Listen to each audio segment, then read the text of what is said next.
ধাবা রেস্টুরেন্টে তড়কা ডাল খাওয়া জীবন থেকে বাদ হয়ে গেছে, সেই কারণেই বাড়িতে নিজের মতন করেই তড়কা ডাল বানাই। ভেজানো কাবলি ছোলা, রাজমা, চানা ডাল আর গ্রিন মুগ নিয়ে নিয়েছি। আর এই ডালটা আমি সম্পূর্ণ বানাবো প্রেশার কুকারে। এখানে ক্যাপসিকাম, টমেটো, লঙ্কা সব চপড করে নিয়েছি, সাথে নিয়েছি ধনেপাতা। প্রেশার কুকার গরম হয়ে গেলে তাতে সর্ষের তেল দিয়ে, তেল গরম হয়ে গেলে দিয়ে দিলাম গরম মশলা আর শুকনো লঙ্কা। এরপরেই দিয়ে দিব ক্যাপসিকাম, টমেটো ও সামান্য পরিমাণ লঙ্কা কুচি। বাদ বাকি লঙ্কা কুচিনো রেখে দেবো, আমি নামানোর আগে দেব। এরপরে লবণ হলুদ দিয়ে গ্যাসের স্টিম একদম সিমে করে দিয়ে ঢেকে দেব। আর এদিকে একটা মশলা রেডি করে নেব, আদা পেস্ট, জিরে গুঁড়ো, হলুদ, লঙ্কা গুঁড়ো। সামান্য জলে এটাকে গুলে নিয়ে দিয়ে দেব যখন টমেটো ও ক্যাপসিকাম একটু ভাজা হয়ে যাবে।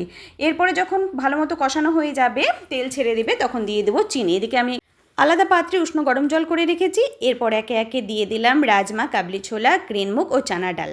একটার পর একটা বেসিনে বাসন পড়ছে।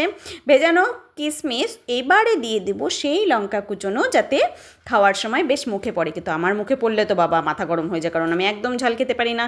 এরপর একটু সামান্য উষ্ণ গরম জল দিয়ে নেড়েচেড়ে বাদবাকি জল সব ঢেলে দিলাম। যেই পরিমাণ আমার গ্রেভির দরকার ঠিক সেই পরিমাণ রেখে স্বাদ মতো নুন দিয়ে এবার প্রেশার কুকারের ঢাকনি বন্ধ করে দেব। আর অপেক্ষা করব 5-6টা সিটি পর্যন্ত। এই সুযোগে আমি এই বেসিনে পড়ে থাকা সব বাসন মেজে নিলাম।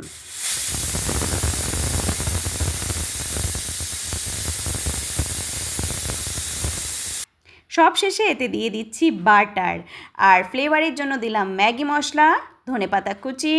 তৈরি হয়ে গেল আমার তড়কা ডাল।